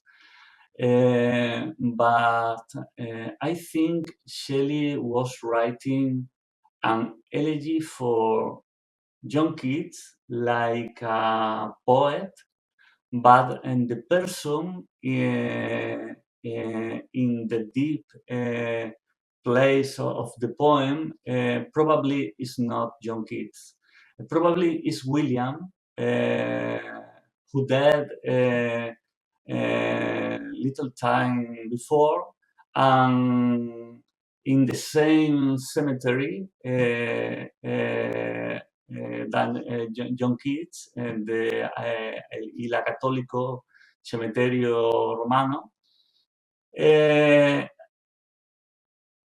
Mary Shelley wrote Adonais is not the elegy for John Keats, is Shelley's own elegy. Probably it's an elegy for so many people. I know Shelley write this elegy for John Keats, but in his thinking are his song, himself. Thank you very much, Fernando. And now back to Neil, who I believe has a burning question for all of the participants. Over to you, Neil. Thank you, Giuseppe. In the second part of our discussion, we're going to talk as a whole panel about what fascinates us most about Shelley's last days. We'll begin by everyone making some shorter statements, and then we'll move into a full conversation about it. Let's start with you, Andy. Thanks, Neil. Yeah, I mean, for me, that moment on the shore when Trelawney is standing over this furnace, this cremation scene, presiding like a pagan priest over this, he says something like, "By fire I restore to nature the elements of which this man was composed," and he's throwing frankincense and salt on there. And Byron is off in the ocean swimming, and he sort of can't deal with this. So he ends up getting a terrible sunburn and is basically feverish and ill for months that follow. And in a certain way, his health never quite recovers. He only has a couple more years to live, and he will eventually be laid low by some fever that seems to have some connection to this moment. So there's a way, I look at Shelley's death as kind of a dark hinge of Byron's life, that he's just lost his daughter.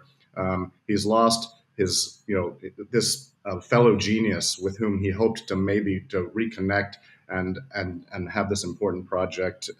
He's outside of the Shelley circle, but he's been inspired part by Shelley's Hellas, but also by Mavrocordato, who's a friend of the Shelleys, and Medwin, to turn his eyes towards Greece, and it will soon be departing for that to fight or to organize on behalf of the Greek Revolution. So it's kind of the end of something for Byron's life, maybe the beginning of something else, but it does seem like a moment of real loss for Byron from which he never quite recovers. Thank you, Andy. So a kind of hinge point in Byron's life when Shelley dies. Serena?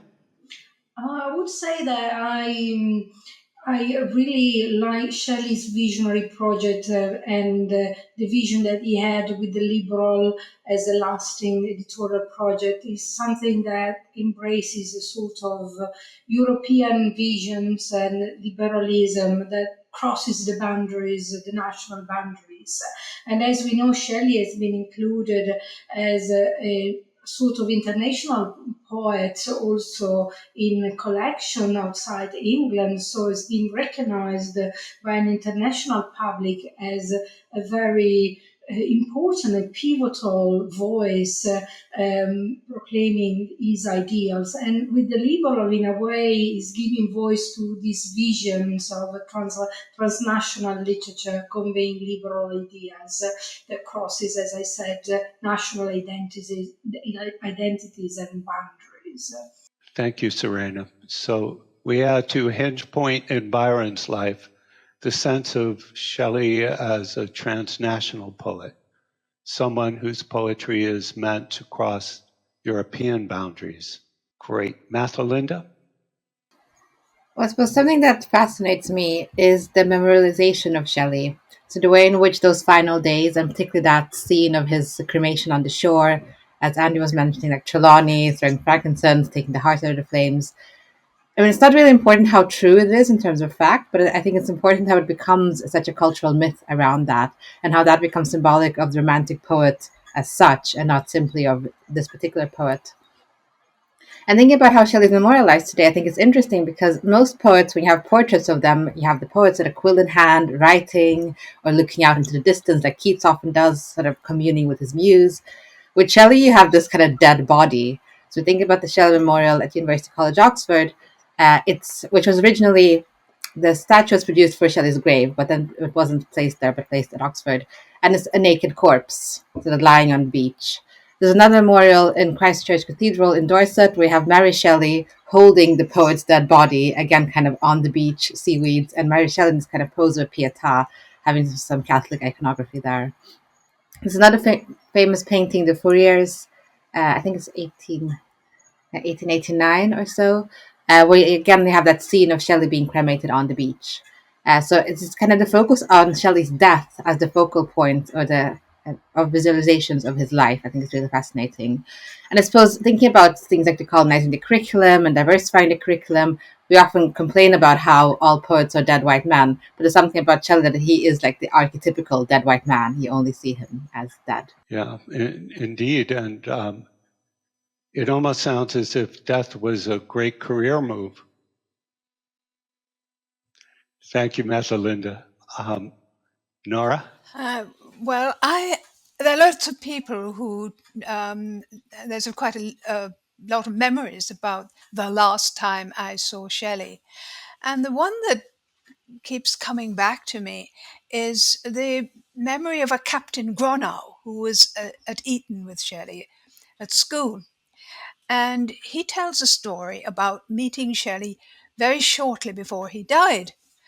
And Shelley was sitting on the beach eating raisins and bread, and he was wearing a big leghorn hat. And he jumped up and he was delighted to see his old schoolfellow. And then he said, "I only wish that I had some of that excellent brown bread that we used to get at Spears's." And Spears was a shop at Eton that used to cater for the boys. They'd sell food and drink there. And Gronow goes on. Then Shelley continued in a wild and eccentric manner, "Gronow, do you remember the beautiful Martha, the Hebe of Spears's? She was the loveliest girl I ever saw, and I loved her to distraction." And then Gronow said that Shelley looked careworn and ill, and his hair was greying. On my questioning about him about himself, his way of life, and his future plans, he avoided entering into any explanation. We then shook hands. I never saw him again. Now, this is very much the Shelley who is burnt out and ready to go, isn't it, that Gronow presents. The Shelley who asked for prussic acid, and Gronow would have known the story about the prussic acid. Of course, it's told as an eyewitness account, but of course it too has been mythologized. But what I'm haunted by particularly is not so much the idea of the burnt out Shelley, but the embryonic poetry that is carried along in this story.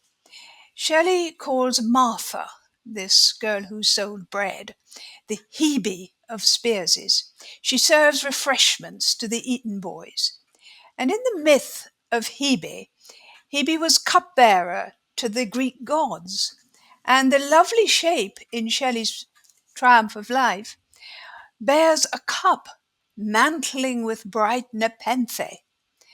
And she offers it to Rousseau. Rousseau's brain turns to sand when he drinks of it.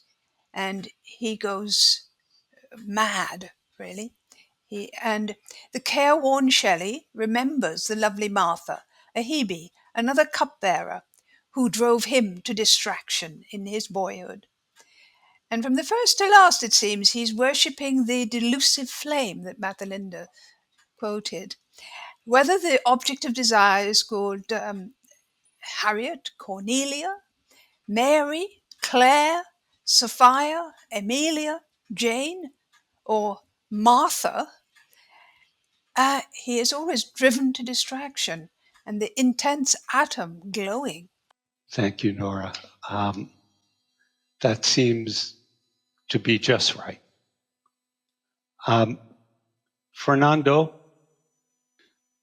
They are days full of visions and terrible things. And they are days of mystery. It is very difficult to choose one of the moments. I am passionate about Shelley's letter to Trelawney asking for the poison. It is an enigmatic letter, full of pain, but also of philosophy, very much in the manner of Shelley. But I am going to choose something strange, William's diary, the last century, because for me it's like an incredible premonition. Williams wrote July 4th, fine. Processions of priests and religiosi have for several days been active in their prayers for rain, but the gods are either angry or neither is too powerful. This seemed like the gods were reading his last words, and for this reason I chose this incredible moment. Thank you all for those fascinating brief responses to what fascinates you most about Shelley's last days.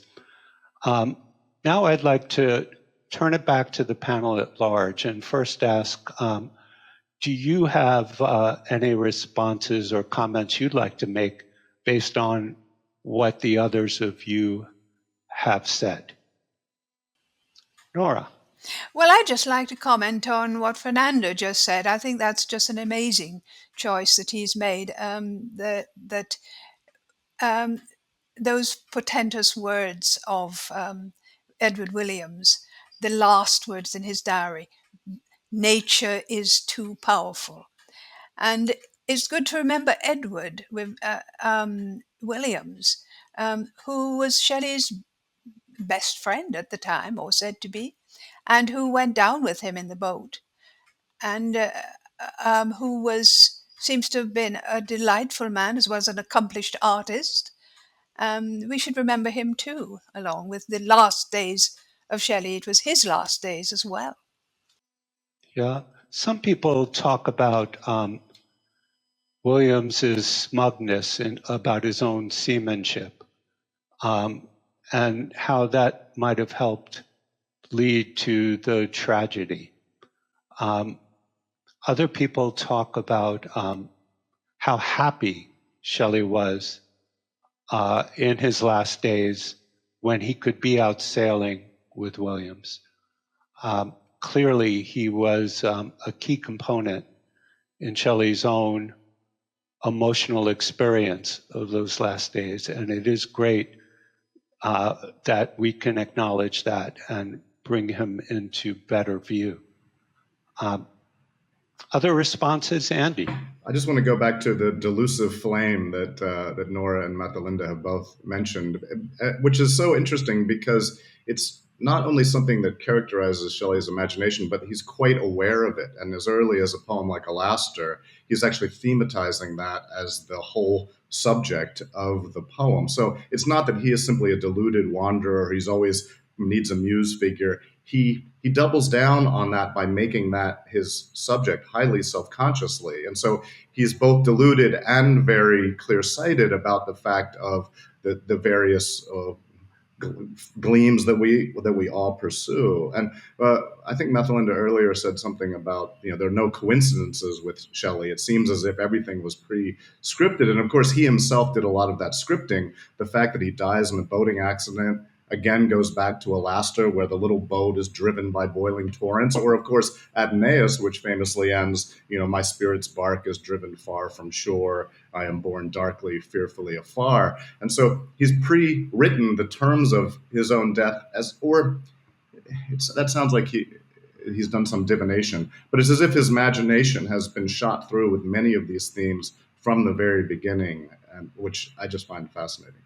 Yeah, Nora. Yes, and there's something Shelley actually says in one of his letters, half jokingly, that he has become convinced that everything a poet writes will come true later on in his own life. He will fulfill what he has written. So that bears out what you say, or the feeling we get. Shelley had that feeling too. Yeah, we get that with Keats. It's a very romantic thing. You feel that way with a lot of Keats's poetry. Byron's as well. It seems as if he writes Beppo and then he gets involved with Teresa Guiccioli. It's almost as if they're in an imaginative fabric that then has its own consequences or its own knock-on effects that is part of who they become. And not only Shelley too, but Mary Shelley goes writing about how what she wrote in Valperga and Matilda come true in real life, and she feels that she's been in a sense a prophetess. Could we turn back to Mary Shelley for a moment? Matalinda earlier on in our discussion talked about the key importance of Mary Shelley to the survival of Shelley's reputation and his poetry, and Nora spoke a little bit about that. when we think about the very last days, what would we say about those days from Mary Shelley's perspective? Hi. Nora, is that a question you would like to tackle? Yeah. It seems to me the way they live in Casa Magni with the Williamses in a very small space, where you have Shelley, well, being in love with Jane Williams or fancying her or making an ideal out of her, and a moment where Shelley does not seem to be that into Mary Shelley. And I think in part because Mary Shelley is the kind of, sounds like the boring everyday, that the parent that forces you to be responsible. Like you can't do flights of fancy, like you need to actually be a responsible adult, and Shelley's not good at that. And I think Jane Williams offers him the kind of outlet for his flights of fancy as opposed to the realism. But I think the cruelty of Mary's position is that they're all very close, they're all good friends, they're all living in a very small space, but Shelley's kind of running around behind her back writing poems to Jane that he's hiding away from her, but that he is sharing with Edward and Jane. So I think there must be a sense of being excluded going on there. And then also she's physically unwell, she had the miscarriage. So I think she is actually in quite a difficult position in those final months.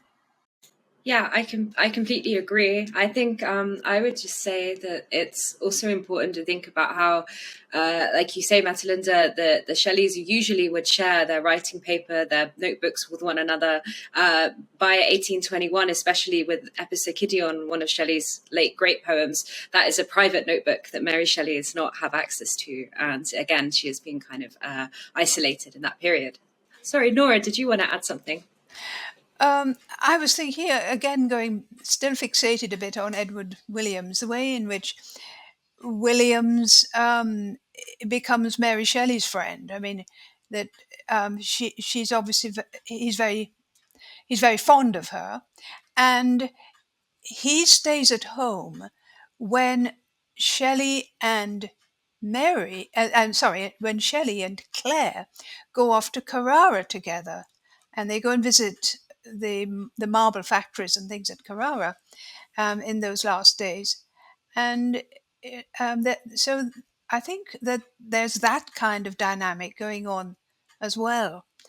I think she's involved in the unfinished drama to some extent, though we don't know how. She knows the story of it. It's thanks to her that we know the plot of unfinished drama. She's reading a lot as well. It's a mystery just how participative she is during these last months. But yes, I think the miscarriage was something terrible for her. Serena? Yes, may I say that also, even though she's not really openly mentioned, Mary Shelley is also part of the liberal enterprise. Maybe, under the shadow of Percy, but we see that Lee Hunt and exchanges letter also with Mary about the liberal. And we know that Mary collaborated to the liberal and gave many pieces to the issues, like the short stories. So we've got more material by Mary Shelley there, by Shelley, of course, because we've got only the translations of Goethe in the first issue. But then Mary collaborated in an active way to the other issues. So in a way, even though she's not really involved as the triumvirate, as I mentioned in the previous letter, that letter was sent to Mary as well. Yeah. Matalinda? And I was thinking about Mary's writing in the period. I think there's two things I want to mention. One is the mystery to me of the title Walpurga, which seems to be derived from the German sentence Walburga, which is also the name behind Walpurgisnacht, which is the scene of Goethe's Faust that Shelley translates as May Day Night. So I've never been able to prove this, but it must be that Mary Shelley is aware of that connection when she chooses the name for her novel, and that's the seat of the heroine in the novel. Yes. And she also writes this short story for the Liberal quite soon after Shelley's death, so in the autumn, which is set on May Day night explicitly. So I forget, unfortunately, the title of the story, but there's a kind of sense in which she is responding to Shelley's writing or Shelley's interests, and definitely the interest in Faust at the time, even as she seems to be excluded from some of his writing, particularly when Shelley's in that mode of writing about love and other women that Anna just pointed out. And I also see traces of Walpurga in Triumph of Life, verbally, and Shelley is actually reading over her last transcript, and he's recorded as having made pencil comments on her final draft before she sends it off to the publishers. And I think that there is collaboration that goes on between them in those last months, but not in such obvious ways as when they work together on the Chen sheet or other examples that Anna has documented so well. It's also true she's really helping Byron with making copies of the Don Juan and Werner and Heaven and Earth. So all through this period, before Shelley's death and then after, when she needs something to keep her busy, Byron has plenty for her to do. And she makes a lot of changes as she copies that Byron accepts. So there's that collaboration going on as well.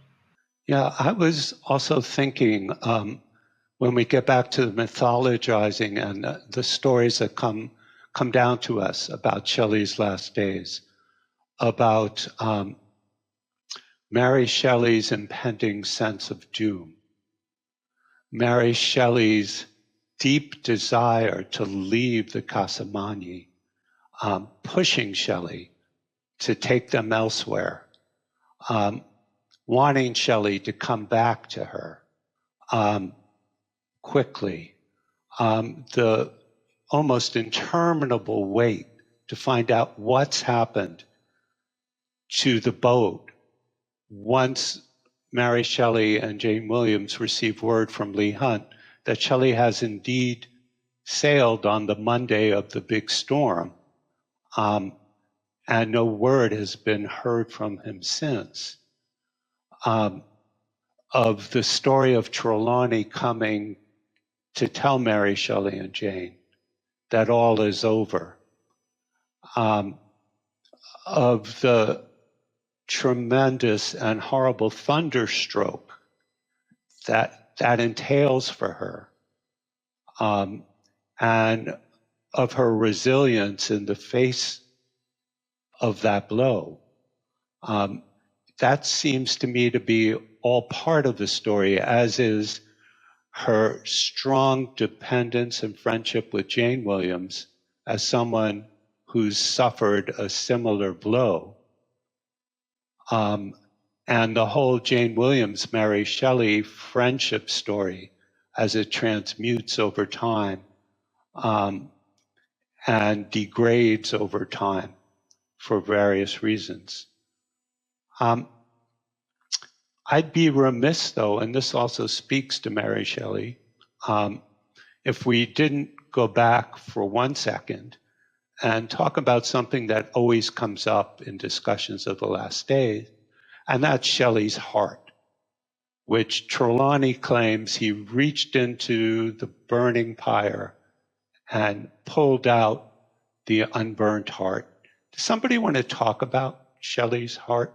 I feel that isn't the theory that that's not his heart, but rather his liver, because that's the organ most likely to not burn in a fire. But that's not as poetic as a heart, I think. Well, I was once a participant in a very, very furious debate on this in The Guardian.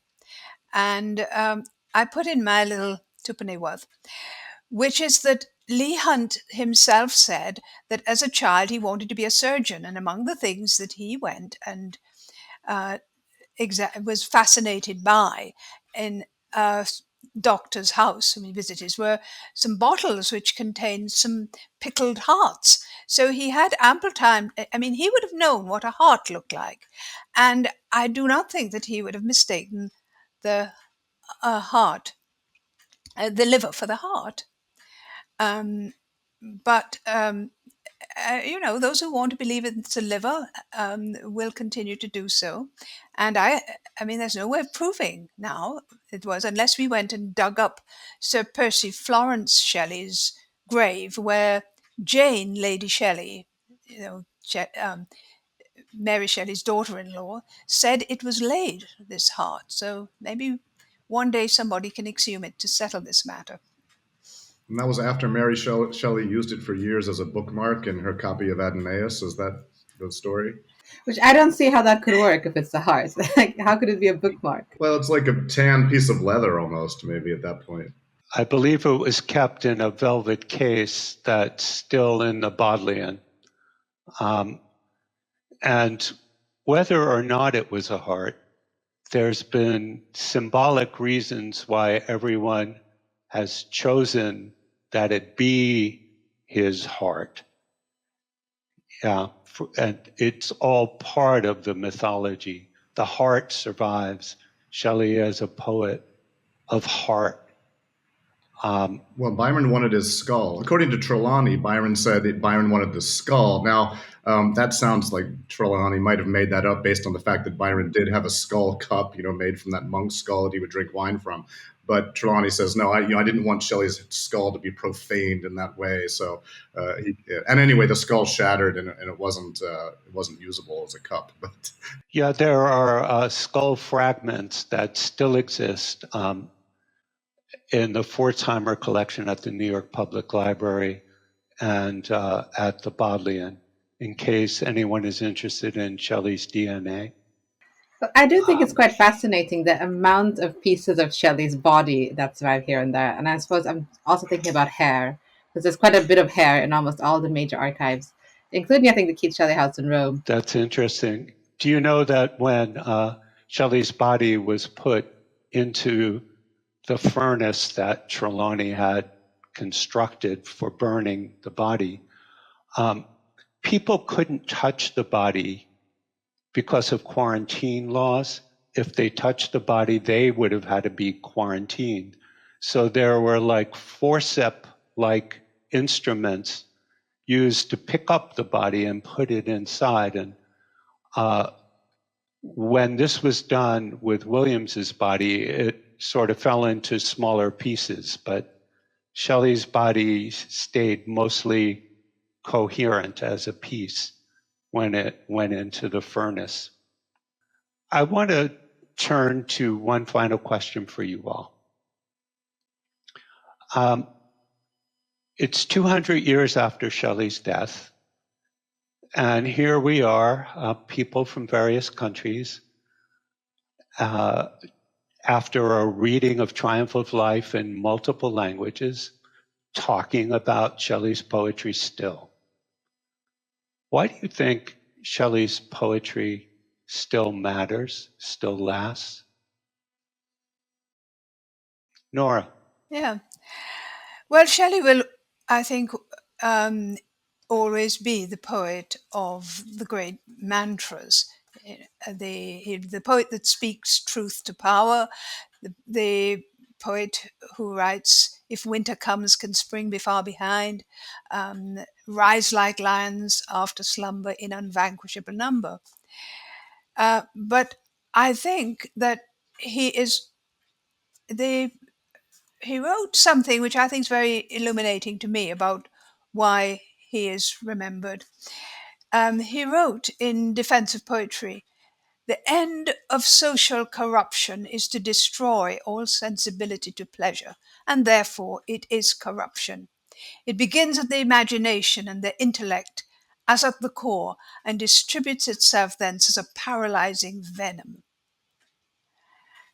At the approach of such a period of corruption, poetry ever addresses itself to those faculties which are the last to be destroyed, and its voice is heard, like the footsteps of Astrea departing from the world. And the faculties that are the last to be destroyed for Shelley are the faculties that experience pleasure. And he writes, "Poetry ever communicates all the pleasure which men are capable of receiving." Shelley's poetry communicates intense pleasure, and that is why he survives. Thank you, Nora. Yeah, there's a kind of ferocious idealism to his poetry too, which takes it into, it's a combination of pleasure and politics that keep him relevant. I mean, I go back to that famous line at the end of Defense of Poetry, poets are the unacknowledged legislators of the world. And there's something in that statement and in that whole essay, but particularly in its concluding moments, that really makes the case for why poetry matters at all, And he is a great mouthpiece for that and a great practitioner of it and a believer in it, unlike Byron, who was much more skeptical about the power of poetry to do anything. And he was always sort of with his half himself not thinking that poetry was worth doing. And his poetry has a skeptical, ironic kind of thrust to it, which is actually a good vision for how to live in the modern world. But Shelley is who you turn to when you want a kind of, it's not just utopianism, it's an idealism that's not unmixed with a kind of ferocious satire, disappointment with the way the world is, and yet retaining a place for hope.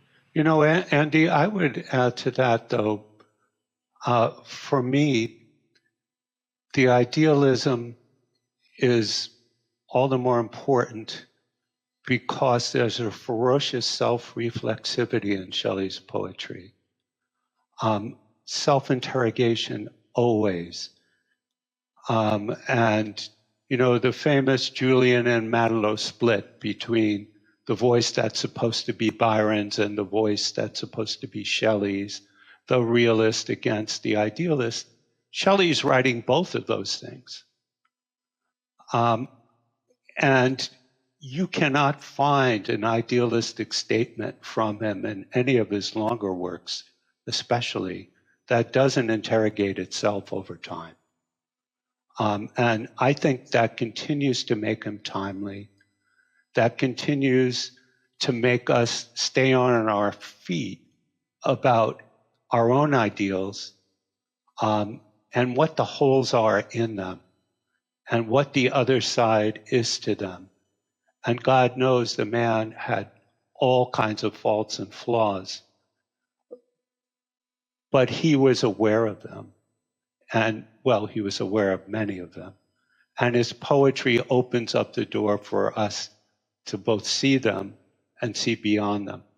I completely agree with all that's been said. I suppose the other thing that I would say is important about Shelley, beyond the radical and the optimisticness that he has, the optimism he has in poetry as a force, is also just that you never feel finished with Shelley. You don't feel that you ever know him or know what he's going to write in something you've not read by him before. I mean, he's someone who only lived till the age of 29, but his corpus is something you never feel like you could know in depth. He wrote so much about so many things, and he's so varied, and you can keep coming back to poems that you do know very well and still feel like you have a whole version of them to discover. I mean, anyone who's tried to write a definitive reading of Mont Blanc, for example, will know that. So I think it's that kind of infinite attraction that Shelley has in terms of interpretation. I think Shelley is able to also convey very modern ideas, and also the younger generation find Shelley challenging, and they are engaging with Shelley also nowadays, because even though he's narrating story from other country, I'm thinking the Cenci, for example, is something that when you teach the Cenci to a modern audience is something that engages the readers in debating about what is right, what is wrong, what are the motivations behind people's actions, bad actions, and so despite the historical background, the principles are there, the questioning about, even though we are living in a very difficult time, we must find a way to look to the future with a bright perspective. So it's something that helps also, you know, nowadays, the younger generation to look at the future is, I think, very helpful also in opening up discussions that are very modern and pertinent to our era. Thank you, Serena. It reminds me of that letter that Shelley wrote, where he quotes Coleridge and says, "Hope is a duty we owe ourselves and the world." I want to conclude with something that I find fascinating and little known about Shelley's last days. As Nora points out in her commentary for The Triumph of Life, Shelley's last reported poetic word was not in the triumph itself, but in a poem welcoming Leigh Hunt on his arrival in Italy, which opened, according to Hunt's account in the Liberal, with an image of Tuscan fireflies quote, taken from their dusk look and the fire underneath it, in which he found a likeness to his friend. So as Nora movingly concludes, the final poetic images that Shelley left behind in memory were not the dead eyes of the crippled Rousseau regretting a light from heaven forever sought, forever lost, nor the withered leaves of a poplar tree, but dark, bright insects, lamps of earth, the eyes of a friend. Thanks so much to our panelists for a wonderful roundtable.